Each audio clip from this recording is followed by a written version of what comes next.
இந்த காசை இவர்கிட்ட கொடுத்திருந்தா இது மாதிரி 5 வீடு கட்டி கொடுத்துருப்பாரு. விடு உங்க அம்மா அப்பா அப்படியே நம்பி தள்ளிட்டாலும் உங்க மேலேயும் தப்பு இருக்கு. எத்தனை வாட்டி சொல்லிக்க எங்கிட்ட லிமிட்ல வச்சுக்கோங்கன்னு. என்னதான் இருந்தாலும் மருமகன் தான், மகனாயிர முடியாது இல்லம்மா. உங்களுக்காக வாங்கின தம்பி. எங்க என்னங்க இது? உன் வீடு பால் காய்ச்சிக்கு எனக்கு கொடுத்த gift. இந்தா பட்டு லுங்கி. இருங்க அவங்க மூஞ்சிலே விட்டு அனுப்பிச்சிட்டு வரேன். விடு கக்கூசிக்கு போய் யூஸ் ஆகும். சரி வாங்க போலாம் வாங்க.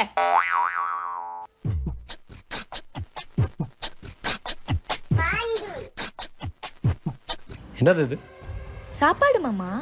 பேப்பர் பிளேட் சாப்பிட பேப்பர் மாப்பிளையா? கலப்பிட்டீங்களா? பிரச்சனை கலப்பிட்டீங்க. இதுக்கெல்லாம் இங்க வரதே இல்ல. ஒரு ஸ்டீல் பிளேட்ல வச்சா என்ன? இதுல எப்படி சாப்பிட மனசு வரும்? வாங்க மாமா நம்ம வெளிய போய் சாப்பிடலாம்.